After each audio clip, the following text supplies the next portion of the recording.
que a gente tem o nosso mapa mental sobre osteoartrite do quadril e joelho. Nesse mapa, a gente vai trazer aspectos sobre uma rápida contextualização, a fisiopatologia, o diagnóstico, os aspectos clínicos para avaliação, manejo fisioterapêutico e conservador, né? O tratamento conservador. Então, quanto à contextualização, a gente pode dizer que ela é a 11ª causa de transtorno musculoesquelético que gera mais incapacidade. No quadril, ela é a causa de dor mais comum. E aí, a gente precisa sempre fazer uma ressalva aqui quanto à questão do diagnóstico diferencial. Então, esse diagnóstico diferencial, principalmente para a região do quadril, mas a gente pode pensar do joelho também, a gente vai pensar em realizar um diagnóstico diferencial de uma bursite trocantérica, de uma artrite inflamatória, seja quadril ou joelho, de uma dor femoropatelar, tendinopatias e ruptura meniscal. A gente entender como é a condição clínica dessa patologia, a gente vai também entender sobre como realizar esse diagnóstico diferencial. Além disso, esse diagnóstico diferencial, a gente fala de diagnóstico diferencial aqui, nesse box, de um diagnóstico musculoesquelético, a gente fazendo distinções entre condições musculoesqueléticas. E tem um quadro aqui que é artrite inflamatória, que a gente vai falar também, quanto artrite reumatoide, que a gente precisa diferenciar quais os sinais, sintomas, né, a característica clínica de uma artrite inflamatória para os que a gente observa da osteoartrite. Então, são aspectos que a gente vai estar falando. Mas quando a gente fala de diagnóstico diferencial, a gente também vai falar de condições graves que podem e precisam ser diagnosticadas previamente, porque se não for feito o tratamento, pode levar a uma perda de função mais avançada, enfim. A gente sempre que fala de bandeiras vermelhas, né, diagnóstico clínico de bandeiras vermelhas, está falando de condições mais graves de saúde, o que o paciente precisa de uma outra direção de tratamento. Então, a patologia em si, ela vai envolver o acometimento de toda a estrutura que faz parte ali do sistema articular. Então, ela vai acometer diretamente a cartilagem, talvez seja o início do problema. Então, o envolvimento da cartilagem, levando ao remodelamento da cartilagem, na verdade, a perda da cartilagem, levando em seguida ao remodelamento ósseo, a inflamação sinovial, e essa inflamação sinovial, na verdade, leva à liberação de substâncias pró-inflamatórias a partir da dissinóvia, e a gente tem uma inflamação que é secundária à agressão da cartilagem, que é diferente do que a gente tem na artrite reumatoide. A gente tem uma inflamação que medeia, que leva a um processo de degradação. Aqui não, a gente tem o inverso, uma degradação que leva a um processo de inflamação sinovial. E a sinóvia, ela vai liberar substâncias que vão favorecer tanto a liberação de substâncias pró-inflamatórias, como também substâncias que levam ao crescimento ósseo, por isso o remodelamento. São substâncias, na verdade, que a gente vai chamar de fatores de crescimento, que vai trazer não só remodelamento, formação de osteófito, mas também deixando essa cartilagem com aspecto mais quebradiço, como se fosse uma formação. Na verdade, acontece uma calcificação, né? Depois dessa quebra, dessa cartilagem, ela vai calcificando, gerando um aspecto mais quebradiço também, levando a um processo de aceleramento aí e de esclerose óssea. Então, a gente está falando aqui, falando também de esclerose óssea nesse ponto aqui. Então, a gente pode estar falando aí que todo esse quadro, vou colocar isso aqui mais para o lado, então todo esse quadro aqui, ele desse acometimento, dessa patologia que vai envolver e não poupa nenhum tecido articular, ele vai levar a dor, presença de dor, rigidez e perda de função. Então existe uma alteração de ordem bioquímica inicial que desencadeia esse acometimento, né? Essa alteração da fisiologia, da anatomia e fisiologia. Então, por que da anatomia? Porque a gente vai ter uma degradação levando a novo remodelamento e formação de osteófito, tá? E é uma alteração bioquímica que leva também a alteração fisiológica, ou seja, essa cartilagem e toda essa estrutura articular ela vai estar sofrendo e vai perder a seu comportamento, né, de uma boa mobilidade, levando aí o indivíduo a ter uma perda funcional importante. E aí a gente tem tanto a fraqueza muscular sendo instalada, e aí a gente vai falar sobre fraqueza muscular, como também sendo fator de risco. Então, se o paciente tem um fator de risco, né, se já tem uma perda muscular, se esse indivíduo já está ali há algum tempo, né, já iniciando seu processo de dor, só o fato de ter um processo de dor dentro da articulação, todo esse evento acontecendo, a gente vai ter desencadeando também uma inibição artrogênica, ou seja, uma inibição sendo mediada por uma dor, por um processo inflamatório dentro da articulação. E aqui, fisiologicamente, isso vai acontecer em diversas circunstâncias que a gente tem uma lesão articular, seja fratura, seja artrite, seja outra qualquer condição, própria cirurgia, como a gente vê no LCA, desencadeia uma fraqueza muscular dos músculos ali em volta da articulação. Uma instabilidade dentro da articulação, porque existiu, na verdade, uma mudança da fisiologia, essa breve rigidez articular, matinal ou pós-repouso, né? Não é tão pós-repouso assim, porque isso é muito característico da artrite reumatoide, mas existe depois de muito tempo de repouso, tal, né? No início da manhã, uma rigidez, mas uma rigidez por cerca de 30 minutos ou menos. Ao passo que na artrite reumatoide, numa artrite inflamatória, essa rigidez ela é mais duradoura. E a crepitação ela vai acontecer por toda essa alteração de remodelamento ósseo que a gente já falou aqui. Então a gente falou dos sinais e sintomas, né?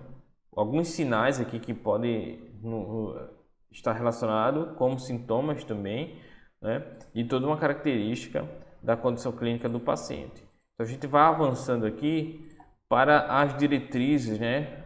Existe aí que vai nos ajudar algumas diretrizes pelo mundo de instituições que emitem guidelines, que estão sempre atualizando e pesquisando sobre condições reumáticas. Então a gente tem essas três principais aqui que a gente pode estar buscando informações e nos atualizando mais. Então a gente tem, quanto à fisiopatologia, eu indico aqui essa literatura, essa leitura que vai nos ajudar a entender sobre essa condição.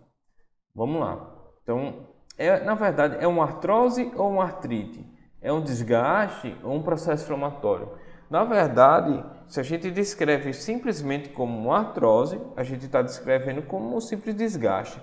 Mas o que a gente observa, na verdade, é um processo onde existe um início do desgaste articular e uma degradação que provoca um processo inflamatório e as duas andam juntas. Há, na verdade, um desequilíbrio homeostático dessa articulação, levando toda uma série de processos. A que se deve, na verdade, é o que está causando esse início desse problema. Existem alguns fatores de risco, mas a causa, né, a gente ainda não sabe exatamente dizer o que está causando isso. Mas vamos entender aqui que existe, na verdade, um distúrbio metabólico, uma perda da homeostase que eu acabei de falar, substâncias pró-inflamatórias desencadeiam um processo inflamatório em resposta a já uma agressão.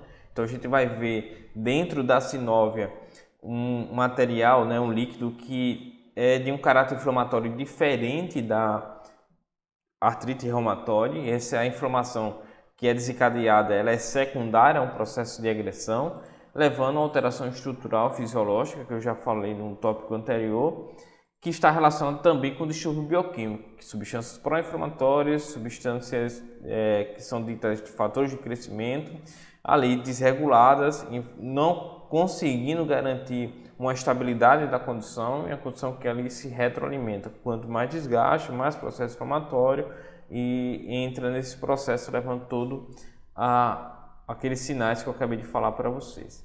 Então os sinais aqui que a gente falou, voltando aqui nesse outro, levando todo esse quadro que está nesse outro tópico mais aqui à frente. Então, se a gente falar do diagnóstico, o diagnóstico vai levar em consideração o sintoma clínico, e esse sintoma clínico, por isso que tem essa setinha aqui. Qual é o sintoma clínico aqui que a gente vai ouvir, né? A característica clínica, presença de dor, rigidez, perda de função, e um indivíduo com idade acima de 50 anos. Então, essas são as principais características clínicas desse paciente, tá? Então, para osteoartrite do quadril, a gente tem outros achados que podem nos ajudar. Além desses sintomas, né, uma rotação medial menor do que 15 graus, uma rigidez matinal que a gente já falou, uma dor durante a rotação medial, como se fosse uma impactação, um desconforto que leva nesse crescimento, né, que leva ao aumento com esse movimento, e uma idade superior a 50 anos. Que na artrite reumatoide, eu vou fazer depois um resuminho, ele está preparado aqui do lado, que na artrite reumatoide o que acontece é que esse indivíduo ele pode ter muito mais cedo essas informações, né? Todos esses sinais e sintomas aqui, guardadas as suas proporções, suas características, mas no paciente com osteoartrite, que a gente espera ver isso depois de 50 anos. Então são características realmente que estão presentes. Isso pode ter iniciado antes, na verdade ele vai ser um início insidioso, e é outro ponto que diferencia também da artrite reumatoide. Qual é o ponto? É que na artrite reumatoide ou na artrite a evolução é muito mais rápida, ela pode acontecer em alguns dias, semanas, né, ou meses, e persistir aí por bastante tempo, onde a gente vai usar aí pelo menos a característica aí de 3 meses, né, com os sintomas persistentes e observando todo esse quadro aí. Ao longo do que é a osteoartrite, não, ela vai ter uma evolução mais lenta com o passar dos anos, onde a gente vai identificar vários fatores de risco e várias condições que vão caracterizar dentro do que a gente está colocando aqui. Então, vamos fechar aqui algumas abas aqui que eu abri, para deixar mais focado aqui. E aí, para a osteoartrite do joelho, a gente vai ter crepitações também, que é um sintoma clínico que é importante, tá? E um sinal também que é muito visível, né? Na verdade, a crepitação acaba sendo sinal, né? O outro sinal clínico que é muito visível também é a formação dos cistos poplíteos, os chamados cistos de Beckers, que são cistos que se formam por extensão da sinóvia diante de um edema que acontece dentro da articulação. Então, juntando essas informações aí, a gente vai ter um diagnóstico clínico para artrite, principalmente osteoartrite, quadril ou joelho. A osteoartrite ela não acomete só quadril e joelho, na verdade, vai acometer qualquer articulação, mas quadril e joelho são de fato as que mais realmente acometem. Se a gente pensar 30%, né, dos indivíduos podem apresentar sinais radiográficos de osteoartrite, dos quais metade desses vão apresentar sinais compatíveis com osteoartrite do joelho e são sintomáticos, e 10% que apresentam, né, sinais radiográficos, só 10% vão realmente apresentar sinais e sintomas para a região do quadril. Então, o que é que a gente pega, né, dessa informação? Que o achado radiográfico ele não é tão sensível, vamos dizer assim. Ele não é o fato de ter um achado radiográfico que vai nos dizer o quanto o indivíduo está com problema, né, sintomas, intensidade desses sintomas, e só depender dele para realmente iniciar um processo, uma reabilitação, uma orientação desse paciente. O achado radiográfico vai nos ajudar a ver a progressão estrutural para esse paciente, mas não necessariamente vai definir o tratamento dele. Tanto que uma evolução do quadro de função, né, onde o paciente evolui com perda de função, vai ser um principal marco para encaminhar ele ou não a um processo na verdade, substituição articular, que é chamado artroplastia. Então, não é necessariamente a radiografia. A radiografia mostra um estágio avançado e a gente vai corroborar isso com o estado funcional do paciente, onde se ele já tiver seguido a primeira linha de tratamento, é só depois disso que realmente encaminharia para um procedimento de artroplastia. Mas o que a gente vai focar aqui é sobre o manejo conservador. Diante disso, a gente tem aí no estudo radiográfico pelo menos o sistema de 5 pontos de Kellgren e Lawrence, onde a gente tem 5 pontos para classificar dentro dessa condição, que não é o fisioterapeuta que vai classificar, na verdade. É um sistema de classificação radiográfico, onde 0 o indivíduo não tem qualquer sinal e sintoma, na verdade não tem qualquer sinal radiográfico, mas ele pode até ter sintomas. Então, por isso que a gente não vai ficar preso com a questão do diagnóstico radiográfico. Se ele tiver sintomas, mesmo que não tenha achado radiográfico sensível suficiente, talvez pudesse ser feito até por uma ressonância, que não é indicado nesse momento, né? Porque o sinal clínico ele é suficiente para iniciar o diagnóstico e o tratamento desse paciente. Então, 0, sem sinais na radiografia suficiente para diagnosticar, né, para dizer que tem uma osteoartrite radiográfica, que pode ir até 5, né, numa escala, na verdade, de 0 a 4, são 5 pontos, né, de 0 a 4, onde 4 vai ter desgaste, osteoartos, né, esclerose subcondral sendo identificada pelo exame de imagem, que nos diriam uma gravidade radiográfica, mas não necessariamente uma gravidade funcional. A gravidade funcional só vai ser observada realmente diante de testes de avaliação funcional desse paciente. E ali também no relato de perda funcional do seu dia a dia. Então, pode avaliar a progressão, mas mais uma vez uma progressão diante de estudos radiográficos.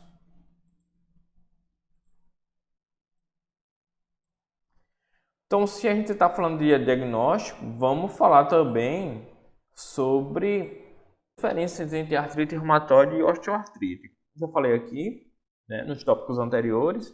Vamos entender um pouco desse processo. Deixa eu aumentar um pouco. Então, a osteoartrite. Quanto à idade, a gente espera aparecer em sujeitos com idade superior a 50 anos. E quanto à artrite reumatoide, o surgimento vai ser já a partir dos 15 anos, 40 anos. A gente tem alguns tipos, né? Tipo artrite enteropática, que pode iniciar mais cedo, enfim. Então, existe essa possibilidade. Desenvolve lentamente, né? Sinais e sintomas são insidiosos, mas no artrite reumatoide, os sinais ele pode desenvolver de forma súbita. Os sinais, né, os sintomas podem desenvolver de forma súbita. Como já falei, a degradação da cartilagem parece que é um evento inicial que leva secundariamente a sinovite, mas aqui a sinovite é um mecanismo que leva, na verdade, a um dano estrutural. E nossa expectativa durante o atendimento, durante o tratamento, é poder controlar, e os medicamentos vão fazer isso, são medicamentos modificadores da doença também, onde o indivíduo vai ter muitas vezes um estado de atividade exacerbada, né, da doença, e em período de remissão da doença. Tá? Então, o objetivo vai ter essa diferença importante. Nesse caso aqui, o que é muito claro é que esse período de atividade de doença, na verdade, vai estar muito relacionado com o nível de atividade que o paciente fez, né? O nível de descondicionamento que ele está, né? A agressão que ele tenha feito, entre aspas, aí, né? Com atividades que podem ter desencadeado um processo que, quando controlado, ele vai ficar bem, digamos, em termos sintomáticos, dependendo do grau de evolução. Mas aqui não, aqui é um quadro diferente, pode durar por muito tempo, e toda vez que tem uma sinovite mais exacerbada, tem mais agressão também, então o indivíduo entra nesse processo que nos preocupa quanto ao estado de qualidade articular. Afeta poucas articulações na osteoartrite, né? E no caso da artrite reumatoide, pode afetar muitas articulações. Geralmente não há calor na osteoartrite, pode até estar um pouco mais quente, mas geralmente não é tão quente quanto os sinais de rubor. Calor e edema que acontece dentro da artrite reumatoide, com formação de cistos poplíteos, principalmente, né? Muito característico na osteoartrite. No caso da artrite reumatoide, vai ter alguns outros sinais sistêmicos que é ausente na osteoartrite, que seria fadiga, lesões cutâneas, febre, nódulos reumatoides. Então, são alguns sinais que são bem característicos desse paciente. O fator reumatoide vai ser positivo na artrite reumatoide. Além disso, vai ter o PCR, né, no período de atividade mais elevado. Então, esse exame bioquímico na osteoartrite ele não vai ter essa mesma característica. Sinais e sintomas não existem na osteoartrite de forma geral, a não ser que o indivíduo já carregue uma comorbidade. E um fator reumatoide negativo, como eu já falei para vocês. Então, são algumas condições aqui que a gente pode estar diferenciando. Aqui em cima, a gente vai ter, né, nesse tópico aqui, fatores de risco para osteoartrite. Lesão prévia é um fator de risco importante, como lesão do ligamento anterior, né, cruzado anterior, desculpem. Então, lesão do ligamento cruzado anterior, lesão de menisco quando não reparado e aí o LCA, né, quando também não reparado, a tendência de aparecer é maior quando não feita a reconstrução. Lesões condrais, né, diante de um trauma, fraturas intraarticulares, sempre a gente fala sobre a questão do grau de redução, a preocupação sempre que tem uma fratura intraarticular é deixar uma superfície articular mais homogênea possível, mas muitas vezes isso acaba sendo muito difícil de ser conseguido. Então, como algumas complicações da própria fratura intraarticular é a própria osteoartrite, que pode aparecer anos depois. Então, a gente tem esses quadros aí, né, sobre lesões prévias desse indivíduo sendo fator de risco. Idade superior a 50 anos, a raça, né, os negros e principalmente ser do sexo feminino também aumenta a chance de ter osteoartrite. A obesidade, a gente tem duas vias de ação da obesidade que pode ser dita também, né, justificado talvez por um estresse mecânico, né, uma carga mais exacerbada, só que isso só não é suficiente, mas o próprio obeso também, né, vai ter liberação de substâncias pró-inflamatórias no seu sistema orgânico, talvez isso também possa contribuir.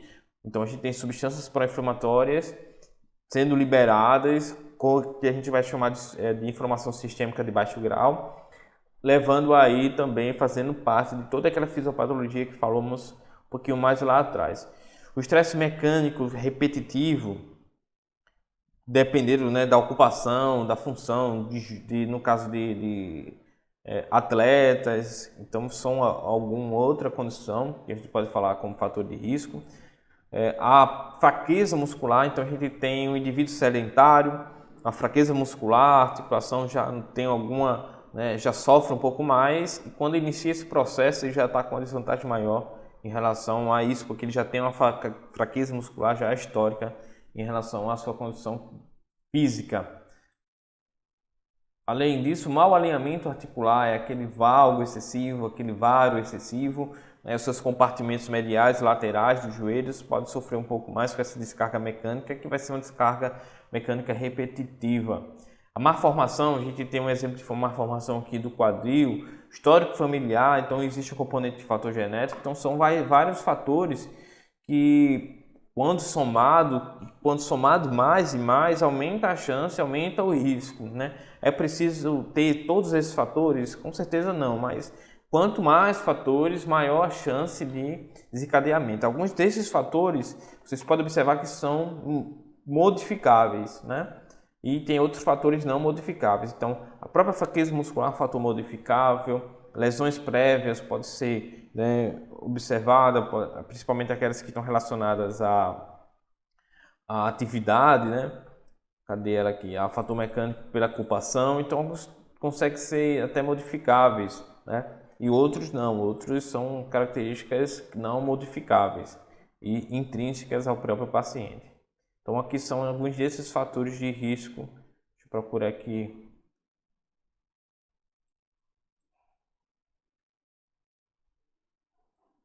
Voltando aqui, a gente já falou da contextualização, falamos da fisiopatologia, diagnóstico, e agora vamos falar sobre os aspectos avaliativos, os aspectos para a avaliação desse paciente.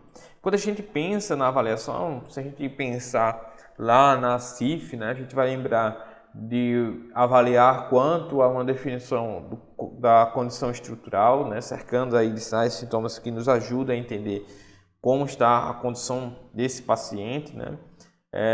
Além disso, a gente vai observar a função desse paciente, quão participativo ele está, né, em relação às Se a gente pensar nas cifras, a gente vai estar preocupado com identificar, né, a questão da estrutura corporal e função. Então, a gente vai ter tanto joelho como quadril, identificando a função através de questionários de função, através de testes funcionais, através de mensuração de dor. Então, né, a gente guarda isso. As atividades, eles podem estar relacionados também à avaliação funcional, avaliação de questionários também, que pode nos dar informações. A participação, quanto de participação o indivíduo tem, né, de suas atividades, quanto ele se encontra limitado. A gente vai dar uma sugestão de um instrumento para nos avaliar.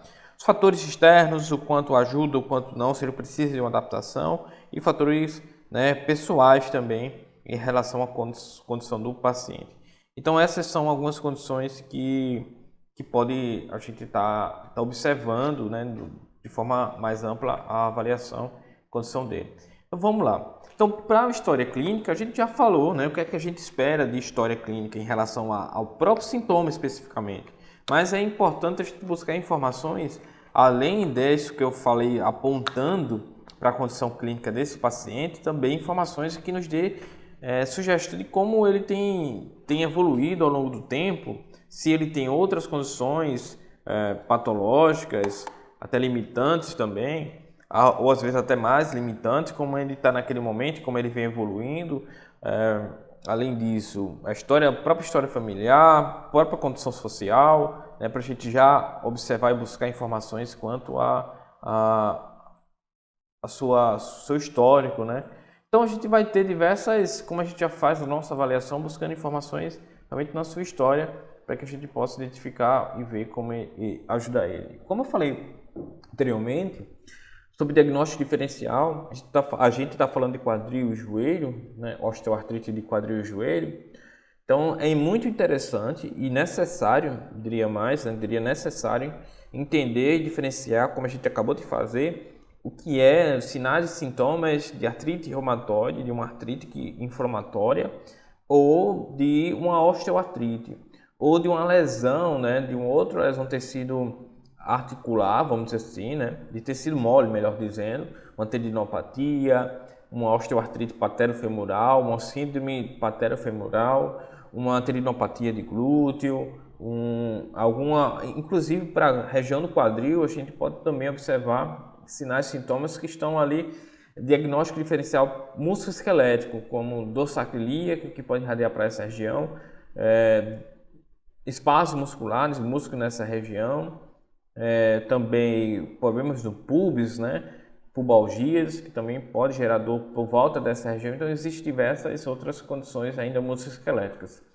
Como red flags, até no indivíduo que tem um histórico já de algum tempo de osteoartrite já diagnosticada, a gente espera uma evolução e mudanças clínicas previsíveis dentro de um quadro do paciente, né, que a gente já conhece, mas mudanças abruptas, bruscas, intensas, né, desproporcionais ao que a gente esperaria, isso já deve ser colocado como uma red flag. Sinais que não são, né, sintomas que não estão relacionados à condição mecânica, onde a gente não consegue reproduzir, identificar qualquer fator que podem estar associado a isso, então também pode ser associado a red flags, né? Então, o que é red flags? É sinais e sintomas que podem nos indicar uma patologia, um problema grave que precisa ser identificado e realmente ser mitigado, né? Ser diagnosticado se ele tem algo do tipo ou não. Outros fatores, principalmente a fadiga ela não costuma vir acompanhada de sinais e sintomas, principalmente da osteoartrite, mas sim da artrite reumatoide.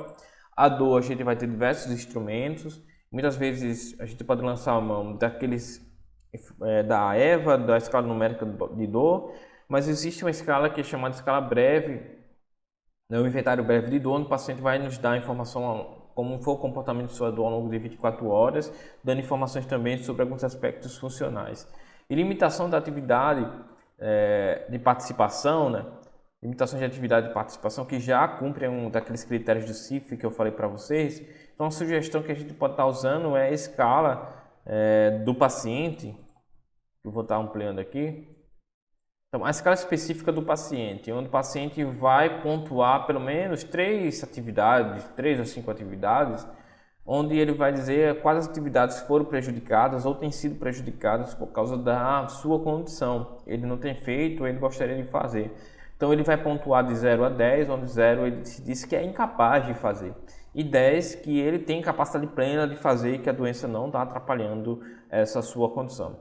Então você enumera aqui pelo menos 3, aqui a gente tem uma escalinha de 4, marca aqui, né, a pontuação que ele fez, você pode fazer a média, tirar um score e que a gente pode avaliar a evolução da condição clínica do paciente, né, considerando aspectos específicos. Quando a gente vai procurar, né, sobre o score, a média do score total, a gente quer que ele diminua, né, na verdade que ele aumente, que ele suba. Quando ele sobe, ele está melhorando, pelo menos 2 pontos, se alguma conduta, orientação ou algo, ou se espera uma melhora do paciente ao longo do tempo, a gente espera uma melhora de 2 pontos nesse quadrinho aqui.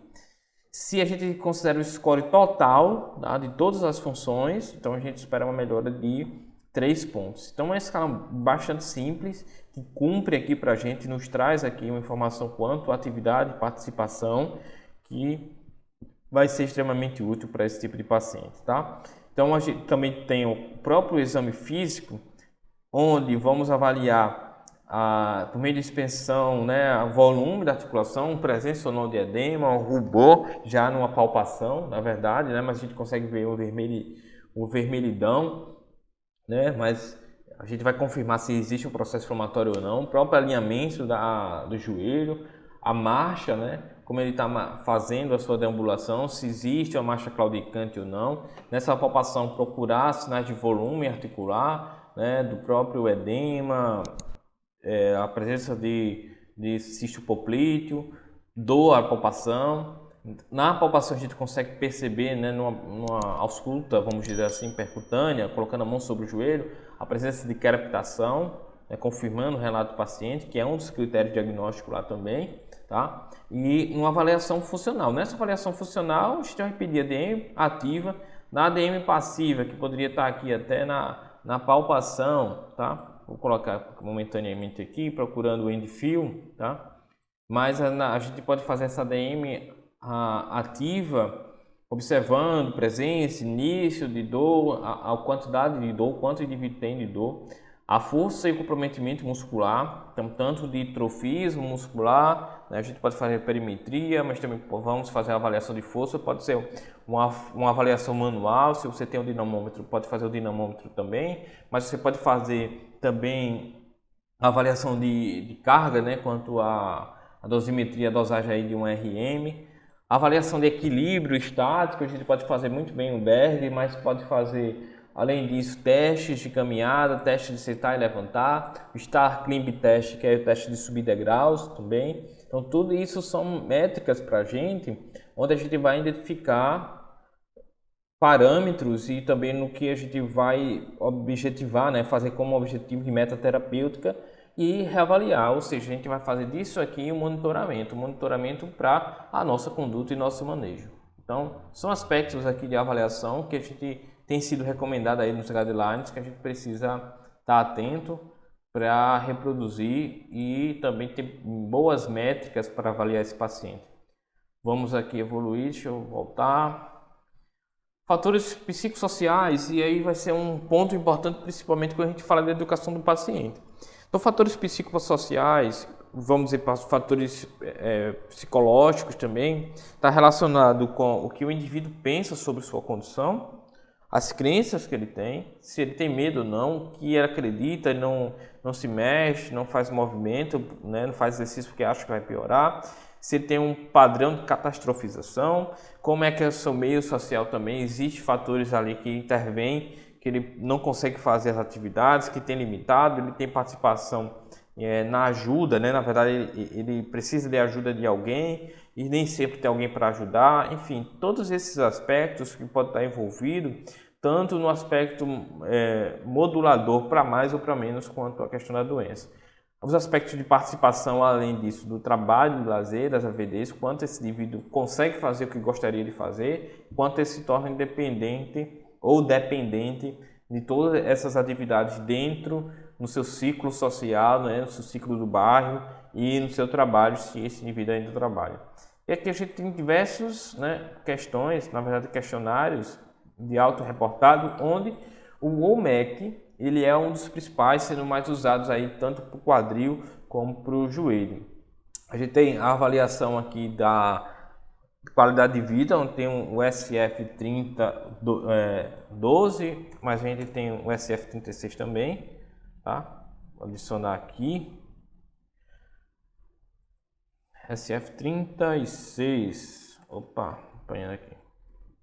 O WOMAC vai avaliar um questionário multidimensional que vai avaliar a dor, rigidez e função física do paciente, tanto do quadril como também do joelho. É uma métrica importante que tem sido recomendada aí por diversas agências de avaliação, né, de tratamento em questões reumatológicas, tá?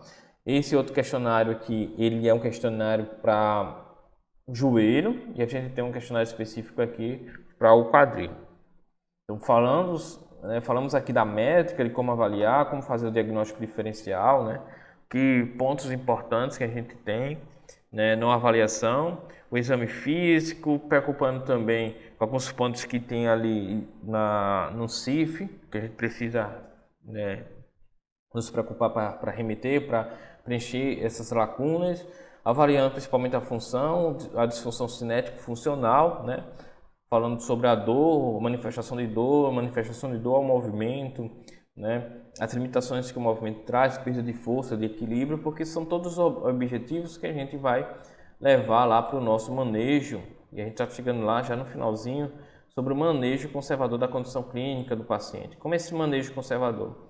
Então, esse manejo conservador, as agências, as instituições que estudam sobre e regulam informações sobre artrite reumatoide, condições reumáticas, osteoartrite, elas falam sobre estratégias farmacológicas e não farmacológicas. Então a gente vai se preocupar sobre estratégias não farmacológicas.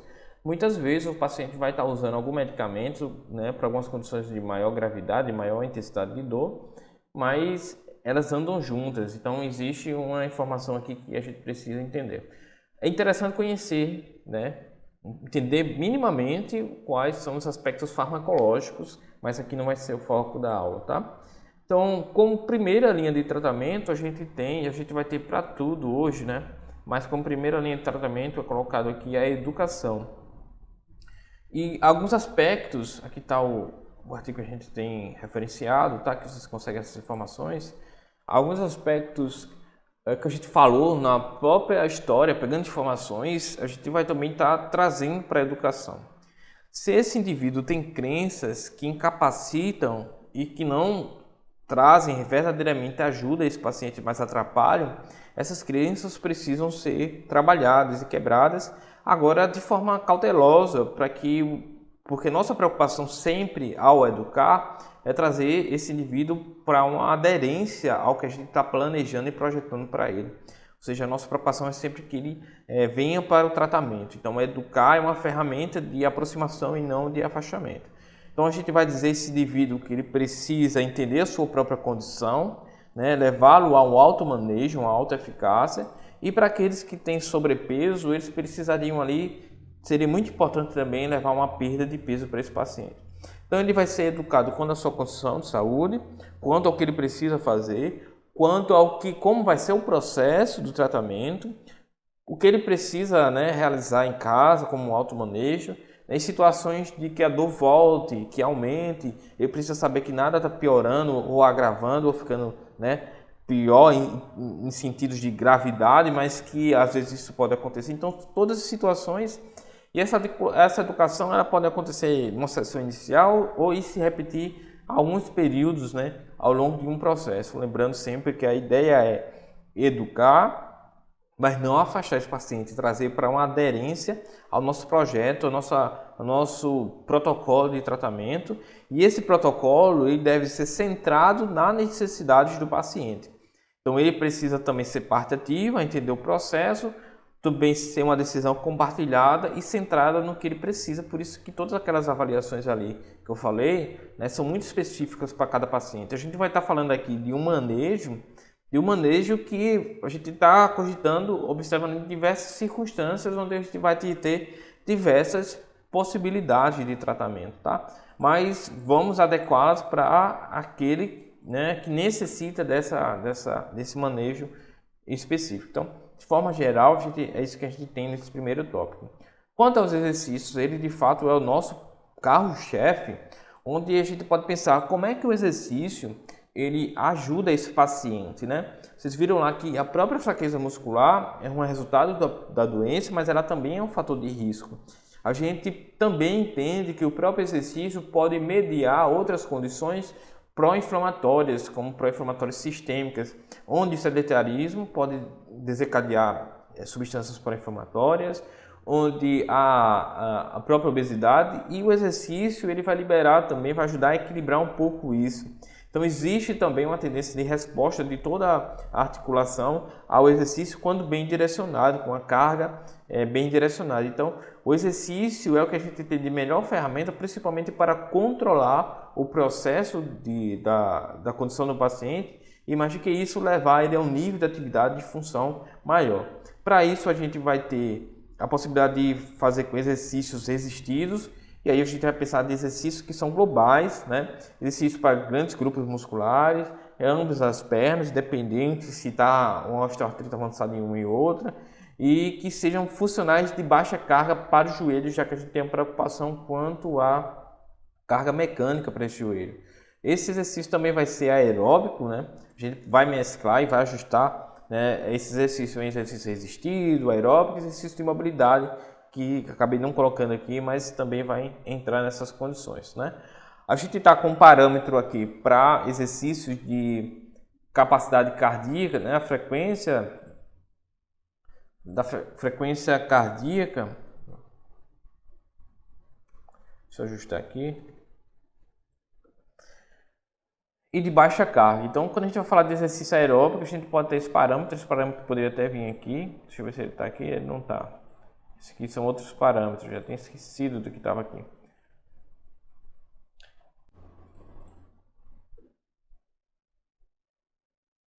Então vamos, já que a gente colocou a frequência, na verdade a intensidade do exercício aqui para o condicionamento cardio aeróbico, a gente vai colocar aqui também para os grupos musculares, tá? Então intensidade de treino. E quando a gente fala de treinamento resistido, então a gente tem uma intensidade de treino que pode ser feita para pessoas treinadas ou minimamente treinadas ou pessoas destreinadas, onde a gente tem a capacidade ali de 60% a 70% de um RM, mas aí a gente, para ficar mais fácil, principalmente pensando no alto manejo de carga do paciente, quando ele tem um Borg ali, como está colocado nos outros ali, Borg de 14 a 17. Então a gente pode dar uma escalinha Borg para ele controlar a sua própria intensidade. E aqui a gente vai ter aqui de 50% a 60% de um RM com Borg de 12 a 13, beleza? Então a gente tem aqui, deixa eu editar aqui, botar uma corzinha, preenchimento preto, linha preta, preenchimento preto. Então aí ficou legalzinho aqui pra gente, tá? Então vamos voltar aqui, a gente tem essas características do exercício resistido. Ele pode iniciar como isométrico, ele pode ser feito no solo, com equipamento de pilates, pode ser feito na água. É importante que você observe esses parâmetros aqui de intensidade do treino. Se ele for aeróbico também dentro da água seria ótimo, muito bem, mas não precisa ser estritamente tempo dentro da água. E o tipo de treino, na verdade o que a gente está colocando aqui é o tipo de treino já, tá? Resistido, aeróbico, e aí a gente bota um componente aqui de flexibilidade, mobilidade. Então é o que a gente tem de melhor aqui, a nossa cinesioterapia para esses pacientes, entendendo a carga, o manejo de carga, fazendo o manejo de dor do paciente durante e depois, e aí fazendo um período de adaptação e evoluindo esse paciente. E a proposta é que esse tempo de duração desse treinamento seja de pelo menos 3 meses. E aí é por isso a necessidade de gerar uma alta eficácia nesse paciente, para que ele entenda o que ele precisa fazer e continuar fazendo, para que a gente possa chegar no final desses 3 meses e realmente esse paciente estar melhor e continuar melhor. Porque se ele parar, se ele deixar de fazer, pouco a pouco ele vai voltando àquela condição anterior que ele iniciou o processo do tratamento. Então a gente espera que seja pelo menos uma quantidade de 150 minutos por semana, ou 2 dias por semana, 5 dias por semana, 30 minutos para cada dia, né? E se for 2 dias por semana, seja uma intensidade, um volume, um tempo de treino um pouco maior. A intensidade aqui, acabou que estava resumida para tudo aqui, eu não tinha prestado atenção, né? Então, aqui o valor aqui está próximo, um pouquinho diferente. Vamos corrigir aqui. Vou corrigir aqui, ficou só essa variável aqui diferente, mas veja que aqui está meio que resumido, né, para os dois, sendo que o aeróbico meio que está dentro dessa faixa, mas a gente está falando aqui de frequência cardíaca, né? Frequência cardíaca, mas ficou bem próximo, e aí, como se fosse um resuminho. A gente, quando vai fazer os exercícios, né, que estão relacionados à série, 4 séries, podendo variar de 0 a 15 repetições, pode ser menos séries, de acordo com a necessidade do indivíduo, e aí o tempo de treino do paciente.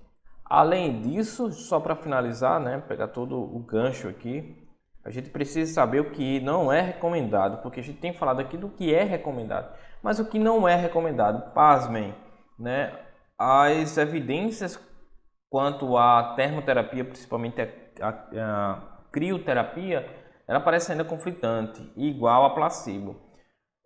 E aí a ideia que eu passo aqui, que não necessariamente ela é contraindicada, mas não seria interessante estar com crioterapia durante a sessão, né, na fisioterapia no ambulatório. Ele pode fazer em casa essa crioterapia, seguindo algumas observações, e para alívio de dor, para caso ele se sinta bem, sendo placebo ou não, talvez seja interessante esse paciente realizar. A contraindicação do laser, ela se dá pela implausibilidade biológica, né, dessa condição, um controle de inflamação não por uma lesão articular, um processo sinovite, mas por uma alteração bioquímica. Então parece que o laser não é capaz de controlar isso, né? O TENS, ele não tem sido recomendado, eu coloco um asterístico aqui também, porque se o tratamento ele for focar apenas no alívio de dor sintomatológico, né, toda vez que o paciente vai ali, tira 30, 40 minutos do TENS de forma passiva, ele não será interessante. Mas se você começar a usar o TENS, e aí você precisa entender que precisa modular ele, né, sempre em alta intensidade, ora usando baixa e alta frequência, tendo em vista que o TENS trabalha com opioide, se chama opioide, né? E precisa ampliar a janela, né, o tempo de eficácia desse TENS, para que esse indivíduo inicie os exercícios com menos experiência dolorosa, né? Sendo que você vai fazer um exercício sabendo que o paciente, né, não está agravando a dor naquele exercício. Então, um exercício dentro de uma execução segura, usando o TENS para melhorar a experiência do paciente, para que lá na frente não seja mais necessário. Talvez nesse contexto faça sentido usar o TENS. A terapia manual, ela não tem sido recomendada ou recomendada com alguma condição. Então vai ter algumas técnicas de mobilização articular que aliviam, melhoram a circulação sinovial, né? Tanto para o quadril como o joelho, em uma situação de maior irritabilidade. Então é como se a gente aplicasse essas técnicas também para levar esse paciente rapidamente para um exercício ativo. Então essas recomendações aqui talvez condicionada a essa condição inicial desse paciente. O taping e a acupuntura também de acordo com a preferência do paciente, mas o taping tem algumas aplicações, né, principalmente da tape de McConnell, que tem esse objetivo também de realizar uma aplicação para aliviar a percepção dolorosa no momento do exercício, e o paciente vai ter maior estabilidade, maior segurança, ele inicia o exercício e daqui a um tempo ele não necessitará mais desse tape. Então a gente finaliza aqui o nosso mapa mental. Eu vou abrir ele aqui totalmente para vocês verem o quanto que a gente abordou aqui.